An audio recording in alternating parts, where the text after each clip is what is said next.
Hello बच्चों, आज हम शुरू करेंगे रीजनिंग क्वेश्चंस। ये ऑर्गेनिक केमिस्ट्री के रीजनिंग क्वेश्चंस हैं और रीजनिंग क्वेश्चंस में सबसे पहले हम लेंगे haloalkanes and haloarenes. तो हेलो एल्केन्स और हेलो एरीन्स में सबसे पहला क्वेश्चन है, which will undergo faster SN2। SN2 में यहां पर दो ऑप्शन है। दोनों ऑप्शन में बच्चों पहली ऑप्शन 1 ब्रोमोपेंटेन और दूसरी ऑप्शन है 2 ब्रोमोपेंटेन। और रीजन भी देना है कि ऐसा क्यों है।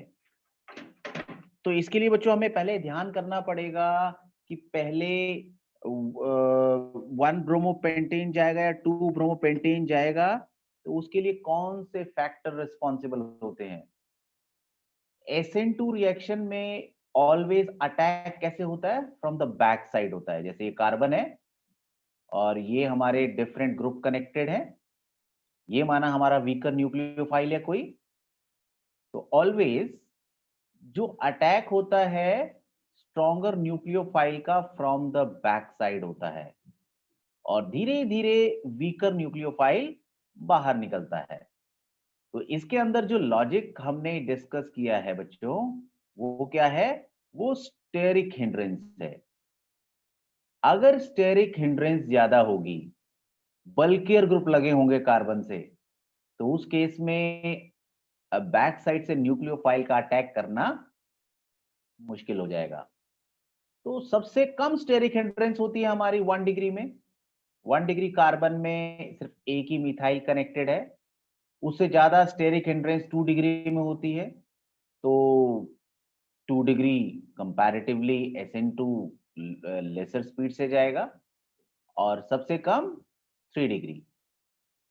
तो यहां पर अगर हम दोनों क्वेश्चंस को देखें, जो ऑप्शंस दिए हैं बच्चों, 1 ब्रोमोपेंटेन और 2 ब्रोमोपेंटेन, देखें इनके क्या डिग्रीज हैं। ये बनाया बच्चों मैंने 1 ब्रोमोपेंटेन और ये दूसरा, दिस इज 2 ब्रोमोपेंटेन। 2 ब्रोमोपेंटेन में जिस कार्बन से ब्रोमीन अटैच्ड है, ये 2 कार्बन से अटैच्ड है, जबकि यहां पर जिस कार्बन से ब्रोमीन अटैच्ड है वो एक ही कार्बन से अटैच्ड है। So this one is 1 degree and this one is 2 degree. तो SN2 कौन जाता है, जिसमें हिंड्रेंस कम है, और हिंड्रेंस कम किस में है, 1 डिग्री वाले में। So our answer will be 1 bromopentane, right. तो चलो बच्चों मूव करते हैं सेकंड क्वेश्चन की तरफ। Which will undergo faster SN1, tertiary butyl chloride और 3 क्लोरोपेंटेन। यहां पर बच्चों SN1 मैकेनिज्म का बेसिक हमको समझना पड़ेगा।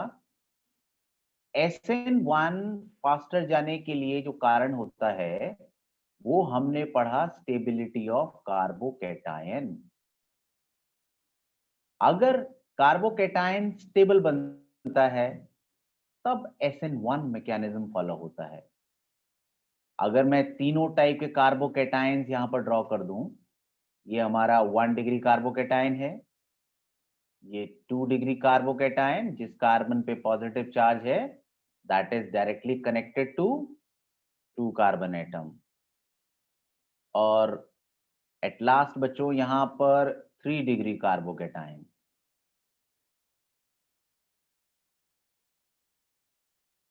तो ये कार्बोकैटायन की स्टेबिलिटी डिपेंड करती है इसके चार्ज डिस्पर्जल पे। 1 डिग्री में एक मिथाइल ग्रुप है जो इलेक्ट्रॉन रिपेल कर रहा है, इसके चार्ज को पार्शियली न्यूट्रलाइज कर रहा है और स्टेबल बना रहा है। सेकेंडरी में 2 मिथाइल ग्रुप हैं जो इस कार्बन से जुड़े हुए हैं, तो इस प्लस का न्यूट्रलाइजेशन थोड़ा ज्यादा होगा and it will be comparatively more stable. जबकि टर्शरी में जिस कार्बन के पास पॉजिटिव चार्ज है उसके पास 3 मिथाइल ग्रुप कनेक्टेड है। तो इस तरीके से सबसे ज्यादा स्टेबिलिटी 3 डिग्री कार्बोकैटायन में होगी। So the order is reverse to the order of SN2.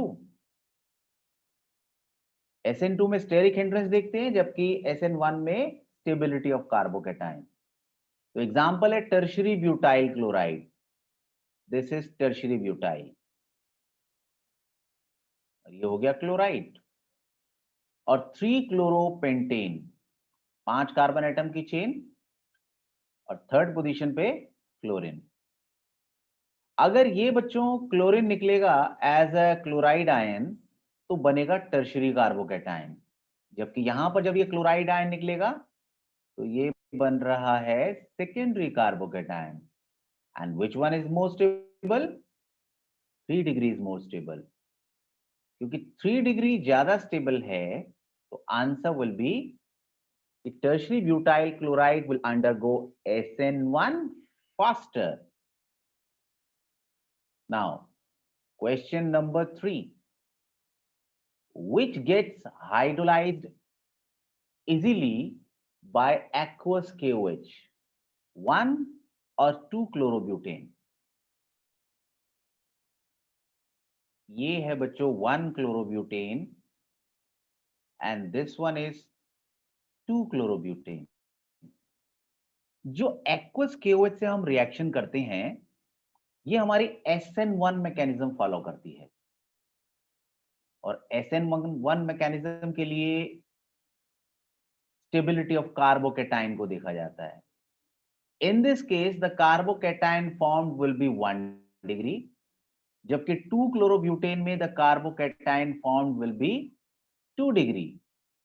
And as this one follows SN1 mechanism and 2 degree carbocations are more stable, तो हाइड्रोलिसिस एक्वस KOH से 2 क्लोरोब्यूटेन फास्टर जाएगा।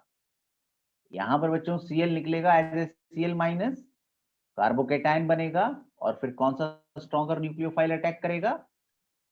OH minus. So 2 chlorobutane is the answer.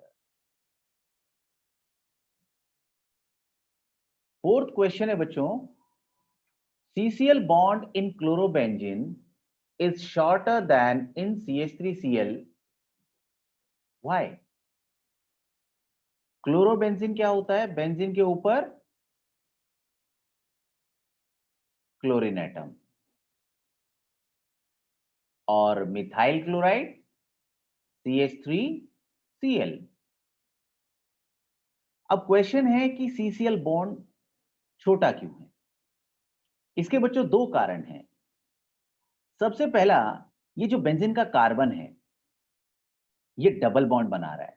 This is sp2 hybridised, और sp2 hybridised carbon में s character ज्यादा होता है as compare to sp3 carbon.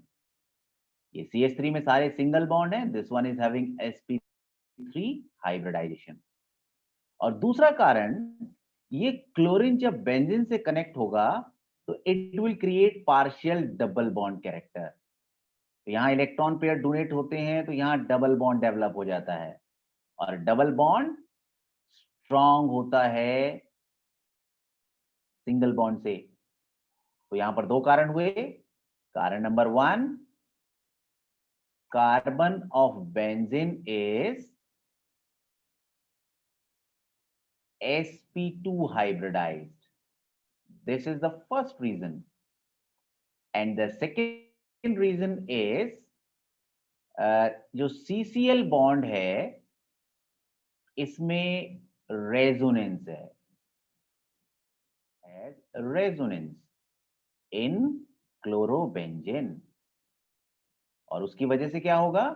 It will create partial double bond character, therefore develops partial double bond character. और double bond strong होता है single bond से, तो उसमें एटम्स ज्यादा क्लोज आ जाएंगे। And now move to question number 5। Chloroform is stored in dark brown bottles. Why? Chloroform का फॉर्मूला होता है CHCl3, और अगर ये ऑक्सीजन से रिएक्ट कर जाए in the presence of sunlight तो ये बनाता है COCl2. This is called as phosgene, and this phosgene is poisonous in nature. तो हम नहीं चाहते कि ये पॉइजनस फॉस्जीन बने, इसलिए जो बॉटल है जिसके अंदर इसको रखा जाता है वो डार्क कलर की होती है। डार्क कलर क्या करेगा? सनलाइट को एंटर नहीं करने देगा। This brown colour will reflect the sunlight. और दूसरा, इसको हम ब्रिम तक रखते हैं। ब्रिम तक रखने से क्या होगा? ऑक्सीजन एंटर नहीं कर पाएगी, and thus we protect it from the formation of carbonyl chloride. Now the next question, chlorobenzene is less reactive towards nucleophilic substitution.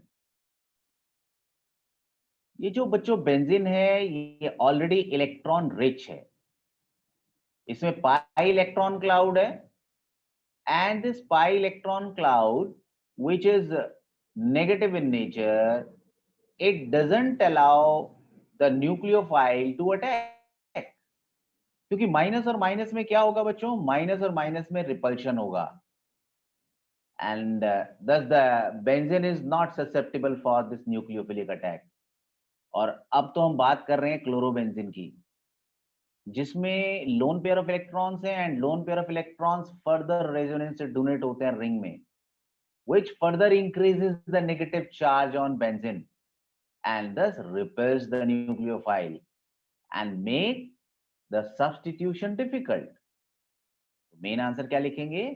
Because chlorine increases the electron density in benzene ring. Increases the electron density in benzene which repels nucleophile. Which repels the incoming nucleophile, and it makes the attack difficult.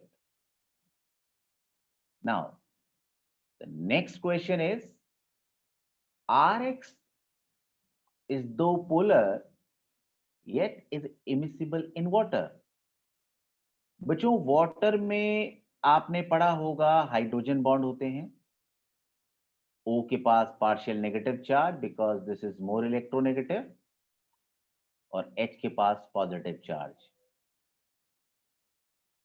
अगर हम चाहते हैं कि कोई भी चीज पानी के अंदर घुले तो उसकी condition, it should be able to make hydrogen bond with water. First it has to break the hydrogen bond of water and then adjust itself in the lattice of water. Rx polar है मगर polarity sufficient नहीं है कि वो इसके hydrogen bond को तोड़ सके और इसके लैटिस में एडजस्ट हो सके, इसलिए ये नहीं घुलता। तो क्या आंसर हुआ? Because it's polarity is not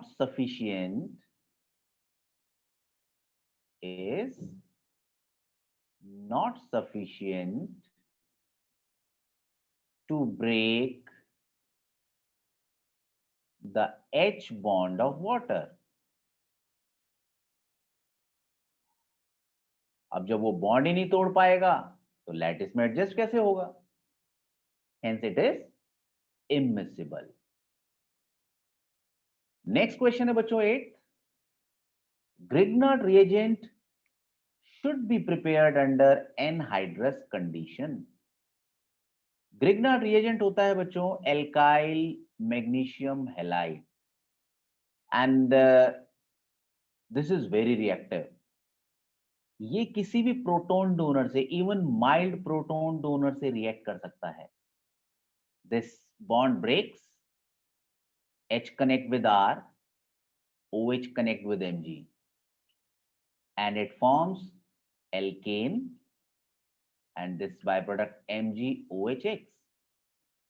तो जैसे ही हमने पानी यूज किया, एनहाइड्रस कंडीशन जैसे ही हटी, तो ये कॉरेस्पॉन्डिंग एल्केन बना देगा। तो हम नहीं चाहते कि ये ब्रेक हो, तो हम एनहाइड्रस कंडीशन यूज करते हैं। तो क्या आंसर बना? Because it reacts with even mild proton donor, even with, दो बार आ गया बच्चों, it reacts with even mild लिखते हैं, इसको हटा देते हैं, even mild proton donor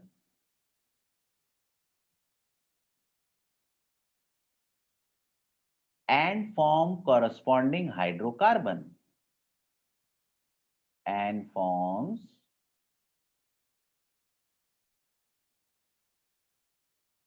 corresponding hydrocarbon. तो हम नहीं चाहते कि वो ब्रेक हो, therefore we use anhydrous condition. Now the next is, what is ambident nucleophile? Ambient nucleophile कौन होते हैं? ऐसे न्यूक्लियोफाइल जिसके पास दो इलेक्ट्रॉन डोनेटिंग साइट्स नजर आ रही हों, दो साइड से इलेक्ट्रॉन अटैक कर सकते हैं, जैसे CN, it can donate electron pair from C as well as from N, but it is monodentate, एक टाइम पर एक जगह से ही इलेक्ट्रॉन देगा।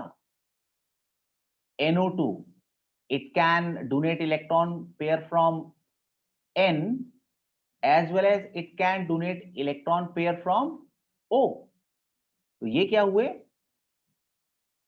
SCN, SCN and NCS दो साइड से इलेक्ट्रॉन पेयर दे सकता है। All these are having two nucleophilic sites. They have two nucleophilic sites, but they are monodentate. At a time, they will donate electron pair from only one atom.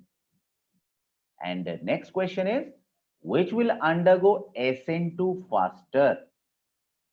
SN2 का बच्चों हमने क्या पढ़ा था? इसमें पढ़ा था हमने स्टेरिक हिंड्रेंस। जिसमें स्टेरिक हिंड्रेंस ज्यादा होगी वो SN2 नहीं जाएगा। ये कौन सा degree? 2 degree, and this one is 1 degree. तो SN2 फास्टर कौन सा जाएगा? 1 degree. So this will be the answer. और अगर बच्चों डिग्री सेम हो, जैसे यहां पर डिग्री सेम है, आयोडीन का साइज बड़ा होता है, क्लोरीन का छोटा होता है, तो iodine bond is weaker, so it will undergo substitution faster. इसमें फर्क नहीं पड़ता कि SN1 है या SN2 है, जो हेलोजन बड़ा होगा उसका बॉन्ड वीक होगा। If both are of the same degree, then we simply see which halogen is bigger. The bigger one get replaced easily. जैसे यहां पर आयोडीन है, ये ब्रोमीन है, so iodine can replace easily. It will undergo SN2 faster. Even if we would have the options of SN1, तो CH3I ही answer होता। This one is 3 degree, this one is 0 degree. So 0 degree will easily undergo SN2 faster. यहां तक करते हैं बच्चों, बाकी next video में cover करेंगे।